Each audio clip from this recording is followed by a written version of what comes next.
बंधुवर नमस्कार।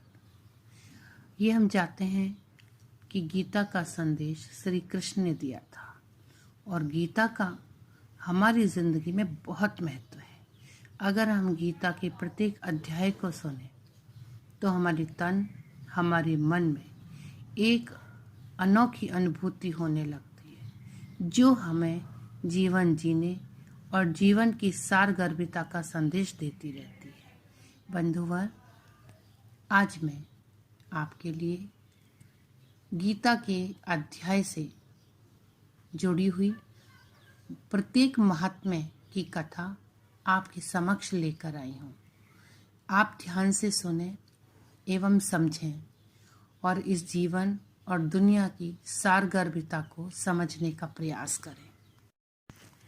बोलो श्री कृष्ण भगवान की जय। श्री लक्ष्मी जी के पूछने पर भगवान, आप संपूर्ण जगत का पालन करते हुए भी अपने ऐश्वर्य के प्रति उदासीन से होकर जो इस क्षीर सागर में नींद ले रहे हैं, इसका क्या कारण है? श्री भगवान बोले, सुमुखी, मैं नींद नहीं लेता हूँ, अपितु तत्व का अनुसरण करने वाली अंतर्दृष्टि के द्वारा अपने ही माहेश्वर तेज का साक्षात्कार कर रहा हूँ। लक्ष्मी जी ने कहा, ऋषिकेश, आप ही योगी पुरुषों के ध्येय हैं। आपके अतिरिक्त भी कोई ध्यान करने योग्य तत्व है? यह जानकर मुझे बड़ा कौतूहल हो रहा है। भगवान ने कहा, यदि आपका स्वरूप स्वयं परमानंद में और मन वाणी की पहुंच के बाहर है तो गीता कैसे उसका बोध कराती है? मेरे इस संदेह का आप निवारण कीजिए। श्री भगवान बोले, सुंदरी सुनो, मैं गीता में अपनी स्थिति का वर्णन करता हूँ। क्रमशः 5 अध्यायों को तुम 5 मुख जानो, 10 अध्यायों को 10 भुजाएं समझो तथा 1 अध्याय को उदर और 2 अध्यायों को दोनों चरण कमल जानो।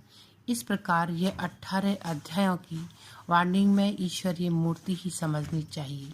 यह ज्ञान मात्र से ही महान पातकों का नाश करने वाली है। जो उत्तम बुद्धि वाला पुरुष गीता के 1 या आधे अध्याय का अथवा 1 आधी या चौथाई श्लोक का भी प्रतिदिन अभ्यास करता है, वह सुशर्मा के समान मुक्त हो जाता है। श्री लक्ष्मी जी ने पूछा, देव, सुशर्मा कौन था, किस जाति का था और किस कारण से उसकी मुक्ति हुई? श्री भगवान बोले, प्रिय, सुशर्मा बड़ी खोटी बुद्धि का मनुष्य था। पापियों का तो वह शिरोमणि ही था।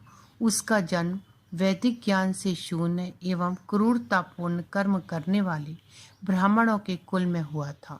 वह न ध्यान करता था, न जप, न होम करता था, न अतिथियों का सत्कार। वह लंपट होने के कारण सदा विषयों के सेवन में ही आसक्त रहता था। हल जोतता और पत्ते बेचकर जीविका चलाता था। उसे मदिरा पीने का व्यसन था तथा वह मांस भी खाया करता था। इस प्रकार उसने अपने जीवन का दीर्घ काल व्यतीत कर दिया। एक दिन मूढ़ बुद्धि सुशर्मा पत्ते लाने के लिए किसी ऋषि की वाटिका में घूम रहा था। इसी बीच में काल रूपधारी काले सांप ने उसे डस लिया। सुशर्मा की मृत्यु हो गई। तदंतर वह अनेक नरकों में जा वहां की यातनाएं भोगकर मृत्यु कर्म में लौट आया और वहां बोझ ढोने वाला बैल हुआ।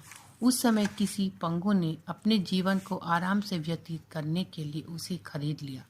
बैल ने अपनी पीठ पर पंगु का भार ढोते हुए बड़े कष्ट से 7-8 वर्ष बिताए। एक दिन पंगु ने किसी ऊंचे स्थान पर बहुत देर तक बड़ी तेजी के साथ उस बैल को घुमाया। इससे वह थककर बड़े वेग से पृथ्वी पर गिरा और मूर्छित हो गया। उस समय वहां कौतूहलवश आकृष्ट हो बहुत से लोग एकत्रित हो गए। उस जन समुदाय में से किसी पुण्य आत्मा व्यक्ति ने उस बैल का कल्याण करने के लिए उसे अपना पुण्य दान दिया। तत्पश्चात कुछ दूसरे लोगों ने भी अपने अपने पुण्यों को याद करके उन्हें उसके लिए दान किया। इस भीड़ में एक वेश्या भी खड़ी थी। उसे अपने पुण्य का पता नहीं था, तो भी उसने लोगों की देखा देखी उस बैल के लिए कुछ त्याग किया।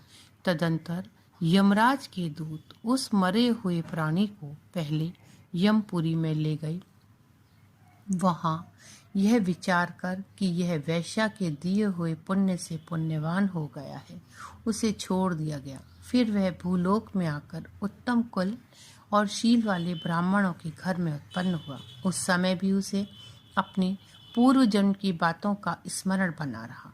बहुत दिनों के बाद अपने अज्ञान को दूर करने वाले कल्याण तत्व का जिज्ञासु होकर वह उस वैश्या के पास गया और उसके दान की बात बतलाते हुए उससे पूछा, तुमने कौन सा पुण्य दान किया था? वैश्या ने उत्तर दिया, वह पिंजरे में बैठा हुआ तोता प्रतिदिन कुछ पढ़ता है, उससे मेरा अंतःकरण पवित्र हो गया, उसी का पुण्य मैंने तुम्हारे लिए दान किया था।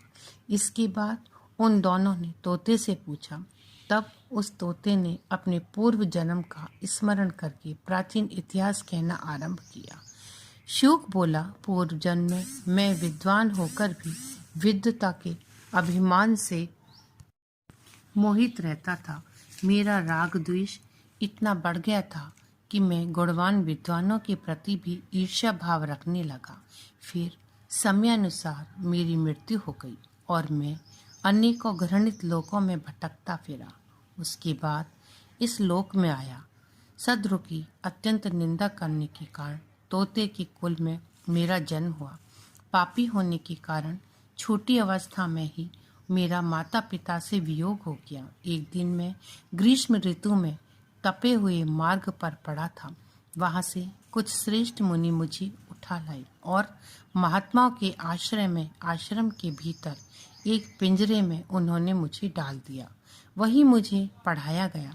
ऋषियों के बालक बड़े आदर के साथ गीता के प्रथम अध्याय की आवृत्ति करते थे। उन्हीं से सुनकर मैं भी बारंबार पाठ करने लगा। इसी बीच में एक चोरी करने वाले बहेलिये ने मुझे वहां से चुरा लिया। तत्पश्चात इस देवी ने मुझे खरीद लिया। यही मेरा वृतांत है जिसे मैंने आप लोगों से बता दिया। पूर्व काल में मैंने इस प्रथम अध्याय का अभ्यास किया था, जिससे मैंने अपने पाप को दूर किया है। फिर उसी से इस वैश्या का भी अंतःकरण शुद्ध हुआ है और उसी के पुण्य से यह द्विज श्रेष्ठ सुशर्मा भी पाप मुक्त हुए हैं। इस प्रकार परस्पर वार्तालाप और गीता के प्रथम अध्याय के महात्म्य की प्रशंसा करके वे तीनों निरंतर अपने अपने घर पर गीता का अभ्यास करने लगे। फिर ज्ञान प्राप्त करके वे मुक्त हो गए। इसलिए जो गीता के प्रथम अध्याय को पढ़ता, सुनता तथा अभ्यास करता है, उसे इस भव सागर को पार करने में कोई कठिनाई नहीं होती है। ये आज का प्रथम अध्याय का महात्म्य समाप्त हुआ। जय श्री कृष्ण।